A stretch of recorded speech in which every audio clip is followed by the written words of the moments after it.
भारतातील मान्सून सामान्यतः तीव्र पावसाच्या काही आवर्तनांमध्ये असतो. पाऊस अतिशय तीव्रतेने काही तासांसाठी, काही दिवसांसाठी, दरवर्षीच्या काही महिन्यांसाठी पडतो. देशाच्या बहुतांश भागात पावसाळ्याच्या दिवसांची संख्या सरासरी 40 ते 50 दिवसांपेक्षा जास्त नसते. हे पाणी जिथे पडते तिथेच त्याचा वापर करण्याचे मार्ग शोधण्याचे खरे आव्हान आहे.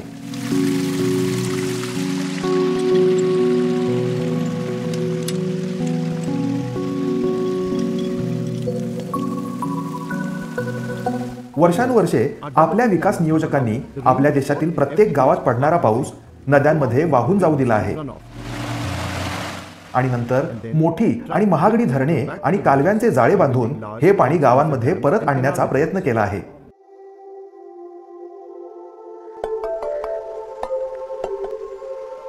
ही प्रक्रिया तंतोतंत पूर्ववत करणे हे पाणलोट विकासाचे उद्दिष्ट आहे.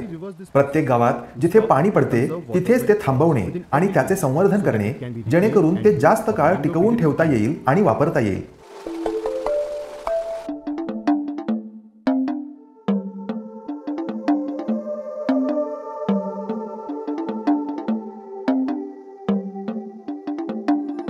पाणलोट क्षेत्र हे वाडगा किंवा बेसिन सारख्या असमान आकाराचा भूभाग म्हणून पाहिले जाऊ शकते.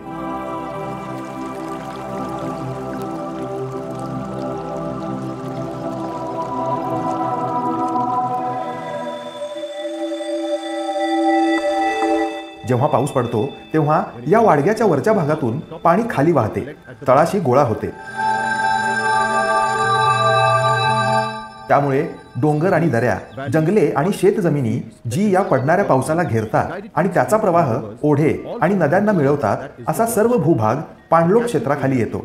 नदीचे पाणलोट क्षेत्र येथील पाणी साठवते.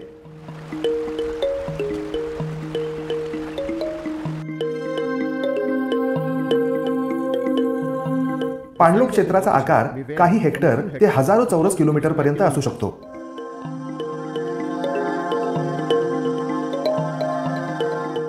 पाणलोट विकासाचे एक वैशिष्ट्य म्हणजे त्या ठिकाणच्या स्थानिक परिस्थितीवर अवलंबून आहे. पाणलोट क्षेत्रात माती, उतार आणि झाडे झुडपे यांच्या दृष्टीने खूप भिन्न परिस्थिती असू शकते.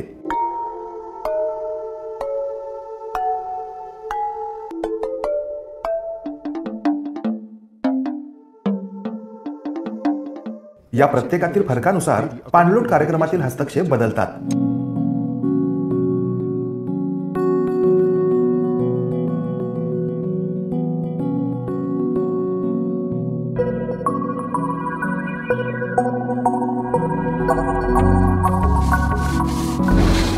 परंतु व्यापकपणे पाणलोट कार्यक्रमातील हस्तक्षेप हे रिज टू व्हॅली म्हणजे माथा ते पायथा या दृष्टिकोनाच्या मूलभूत तत्वांचे पालन करतात. संपूर्ण क्षेत्रास एका पाणलोटातील माथ्यापासून पायथ्यापर्यंत हाताळतात.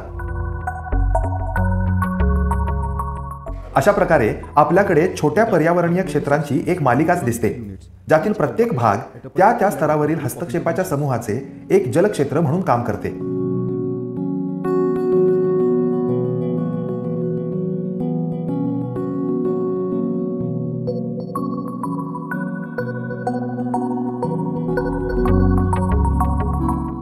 पाणलोट क्षेत्रामध्ये डोंगर माथ्यावरून येणाऱ्या उतारांना माथ्याचे क्षेत्र म्हणतात. वाहणारे पावसाचे पाणी ज्या अनेक वाहिन्यांमधून वाहून जाते त्यांना ड्रेनेज लाईन्स म्हणतात. नाले, ओढे आणि नद्या या सर्व ड्रेनेज लाईन आहेत. नाले, ओढा किंवा नदी यांच्यातील फरक हा त्यांच्या पाणलोट क्षेत्राच्या आकारमानाचा आहे. म्हणजेच जलवाहिनीत पाणी जमा करून वाहून नेण्यासाठीच्या भूभागाचा विस्तार जितका मोठा असेल तितका पाण्याचा प्रवाह मोठा असेल.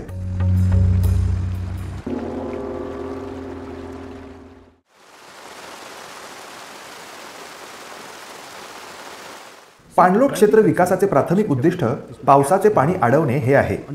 त्यासाठी आपल्याला पावसाचे स्वरूप समजून घ्यावे लागेल. पाऊस किती पडतो, किती वेगाने पडतो आणि पावसाच्या पाण्याचे प्रमाण जे प्रत्यक्षात वाहून जाईल.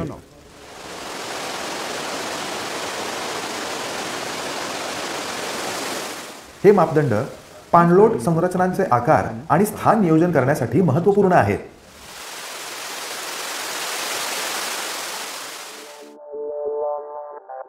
वास्तविक कामाचा आराखडा तयार करण्यापूर्वी पाणलोट क्षेत्राचा बारकाईने अभ्यास केला जातो. यासाठी त्या विशिष्ट प्रदेशाच्या स्थलाकृतिक नकाशावर क्षेत्राचे प्लॉटिंग करणे महत्त्वाचे आहे.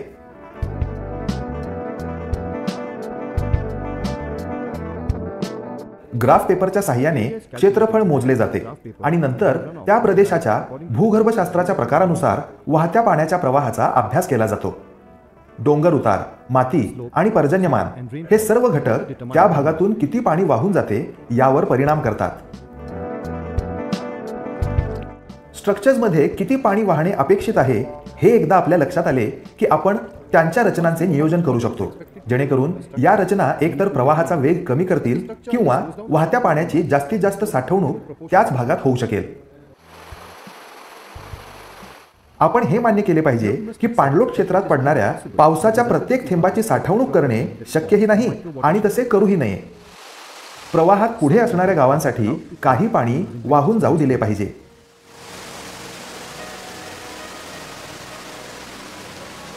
परिसंस्था टिकवून ठेवण्याबरोबरच मान्सूनचे चक्र देखील नियमित चालण्यासाठी हा प्रवाह आवश्यक आहे.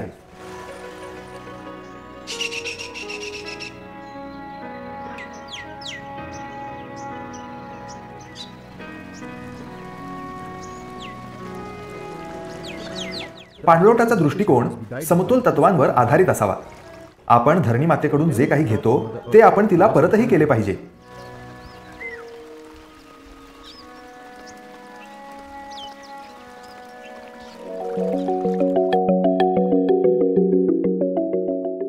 पाणलोटाची कामे डोंगर माथ्यापासून सुरू होणे आवश्यक आहे.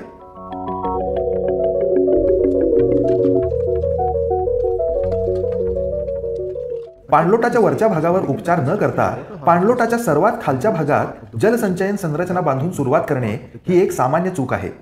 याचा परिणाम म्हणजे पाणलोटाच्या वरच्या भागात मातीची धूप होत राहते, जी पावसाच्या पाण्याबरोबर खाली वाहून येते आणि साठवण क्षमतेत जलद रीतीने गाळ वाढत राहतो.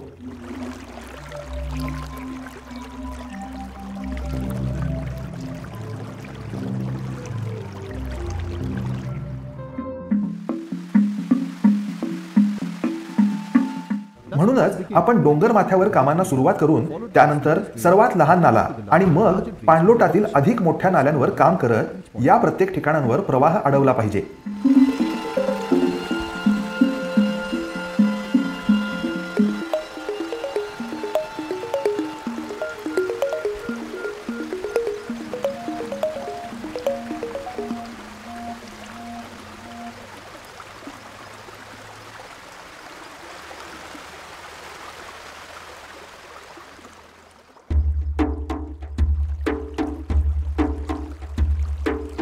पाणलोट कार्य मूलतः उतारावरून वाहणाऱ्या पाण्याच्या गतीचे नियमन करण्याचा प्रयत्न करत असल्याने प्रत्येक स्थानासाठी योग्य असलेल्या पाणलोट संरचनांचे प्रकार ठरवण्यासाठी त्या ठिकाणची उंची आणि उतारांचा अभ्यास करणे आवश्यक आहे.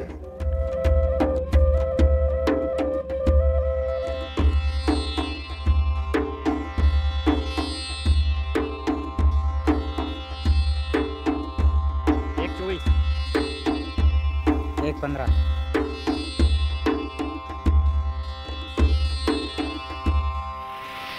25% पेक्षा जास्त उतारावर तेथील नैसर्गिक वनस्पतींचे संरक्षण करणे आणि क्षेत्रासाठी योग्य आणि स्थानिय प्रजातींची लागवड करणे हा एकमेव हस्तक्षेप शक्य आहे, कारण अशा उतारांवर कोणतीही मानवनिर्मित रचना वाहत्या पाण्याचा वेग सहन करू शकत नाही.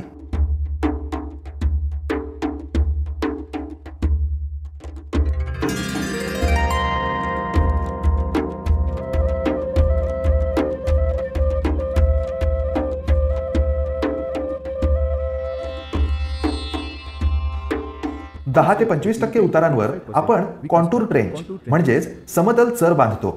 समतल रेषांवर खोदलेल्या चरांना समतल चर म्हणतात. समतल रेषा म्हणजे समान उंचीचे बिंदू जोडणाऱ्या रेषा. कॉन्टूर ट्रेंच ही उतारावरून वाहणाऱ्या पाण्याचा वेग कमी करण्याची एक सोपी पद्धत आहे. यामुळे जमिनीतील आर्द्रता सुधारते आणि गाळही अडवला जातो. जसजसे आपण माथ्यावरून खाली जातो 10% पेक्षा कमी उतारावर आपण समतल बांधारे बांधतो. कोणत्याही पाणलोटाच्या माथ्याच्या भागातून खाली वाहणाऱ्या पाण्याच्या वेगाला आवर घालण्यासाठी या कमी खर्चाच्या साध्या मातीच्या रचना उपयोगाला येतात. चरांप्रमाणेच समतल बंधारे सुद्धा मातीची धूप रोखण्यास आणि जमिनीतील आर्द्रता सुधारण्यास मदत करतात.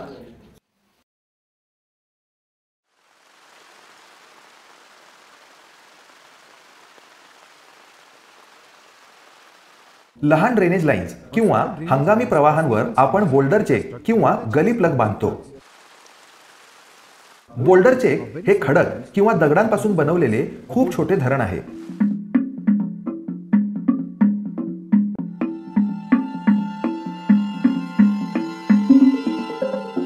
ते लहान हंगामी प्रवाहांवर बनवले जातात, जेथे प्रवाहाचा उतार 20% कमी आहे आणि पाणलोट क्षेत्र 50 हेक्टरपेक्षा कमी आहे. प्रत्येक बोल्डर चेकचे 1 ते 2 हेक्टरपेक्षा मोठे पाणलोट क्षेत्र नसते. बोल्डर चेक सहसा ड्रेनेज लाईनवर एकानंतर एक असे मालिकांमध्ये बांधले जातात.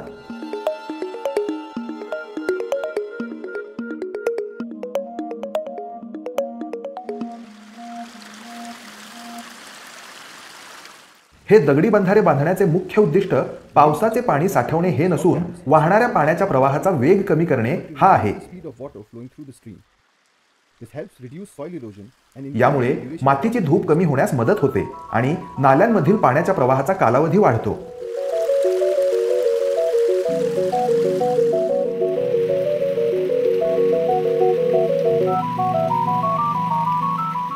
पन्नास ते 500 हेक्टर पाणलोट क्षेत्र असलेल्या मोठ्या प्रवाहांवर आपण गॅबियन्स बांधतो.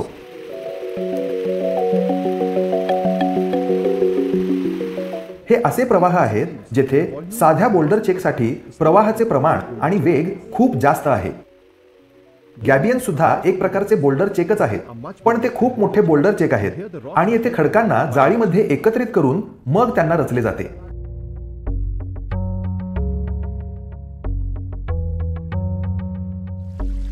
बोल्डर चेक प्रमाणे गॅबियन्स देखील प्रवाहातून वाहणाऱ्या पाण्याचा वेग कमी करतात आणि पाण्याच्या प्रवाहाचा कालावधी वाढवण्यास आणि भूजलाचे पुनर्भरण करण्याची मदत करतात.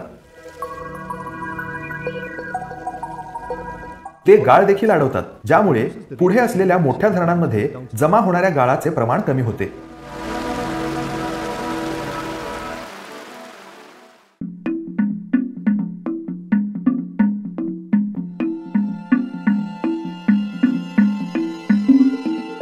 या संरचना काही हजार रुपयात तयार होऊ शकतात, परंतु यांचा एकत्रित परिणाम खरोखरच उल्लेखनीय आहे.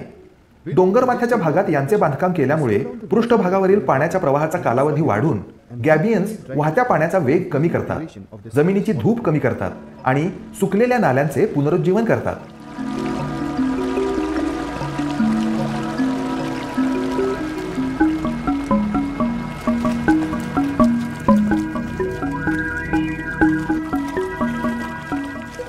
यामुळे जमिनीतील प्रवाहाला सुद्धा ऊर्जित अवस्था मिळते, ज्यामुळे पावसाळ्यानंतरही पाण्याच्या साठवणीच्या संरचनांचे पुनर्भरण होत राहते.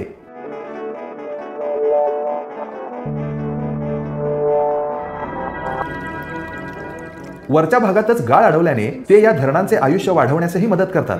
अशा प्रकारे डोंगर माथ्यावरील उपायांमुळे पाणलोटाच्या खालच्या क्षेत्रातील धरण बांधण्यासाठी खर्च केलेले पैसे जास्तीत जास्त परिणामकारकरित्या वापरले जातील याची सुनिश्चिती होते.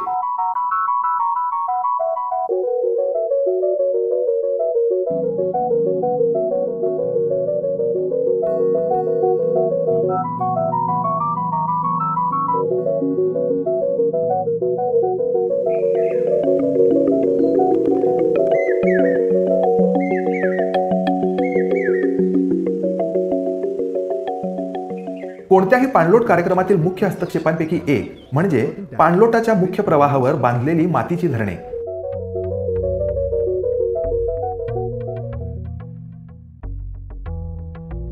आधुनिक धरणे मुख्य पाणलोट प्रवाहाच्या तुलनेने सपाट भागावर बांधली जातात, जिथे प्रवाहाचा उतार 5% कमी आहे आणि उंच आणि मजबूत तटबंदी आहे.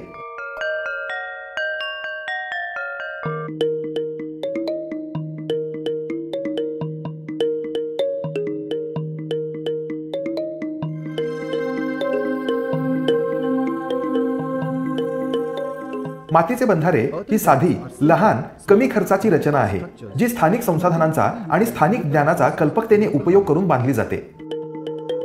हे बंधारे दाखवतात की पाणलोट विकासाच्या दृष्टिकोनातून पावसाचे पाणी दुष्काळमुक्त शेतीला कशी मदत करू शकते, जमिनीचा कायापालट करू शकते आणि ग्रामीण जीवनमानात अभूतपूर्व सुधारणा घडवून आणू शकते.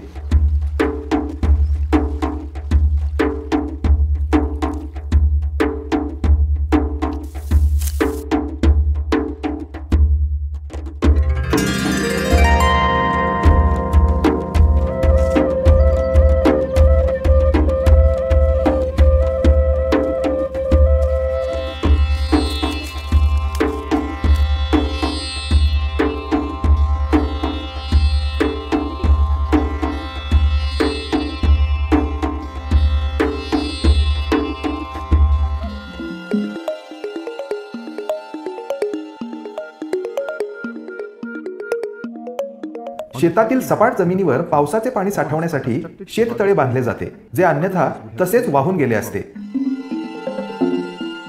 अशा संरचनेचा मुख्य उद्देश पावसाळी पिकांना संरक्षणात्मक सिंचन प्रदान करणे हा आहे.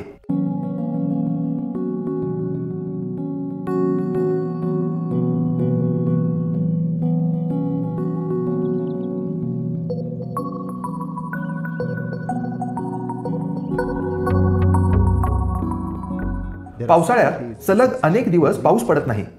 अशा कोरड्या पावसामुळे खरीप पिकाची नासाडी होऊ शकते.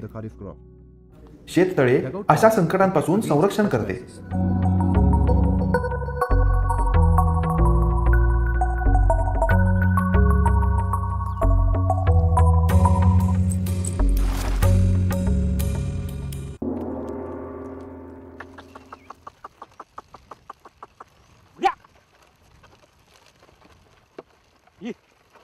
शेतातील एक अतिशय महत्त्वाचा पाणलोट हस्तक्षेप म्हणजे शेतीबांध, जे मातीची धूप रोखण्यासाठी उपयोगी येतात.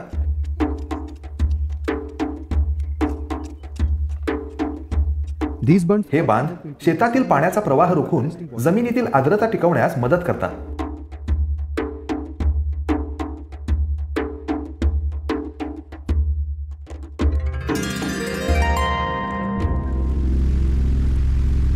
पावसाच्या पाण्याबरोबर शेतातील वरची मौल्यवान माती वाहून जाते. यामुळे शेतात चरे निर्माण होऊन लवकरच त्याचे लहान नाले बनतात.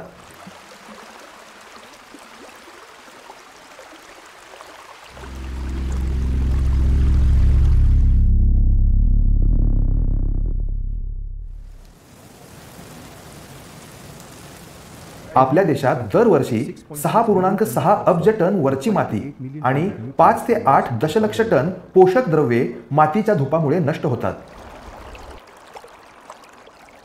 आपला भारत देश नैसर्गिक भरपाईच्या दरापेक्षा 30 ते 40 पट वेगाने माती गमावत आहे.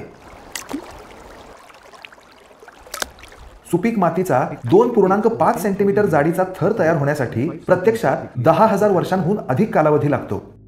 ही मातीची हानी रोखल्यास शेतीची उत्पादकता 30 ते 40% वाढू शकते.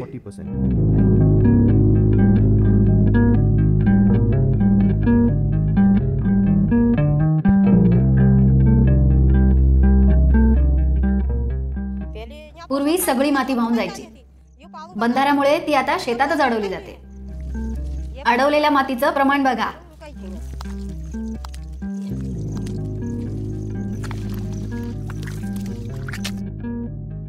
ही सगळी माती नदीत गेली असती.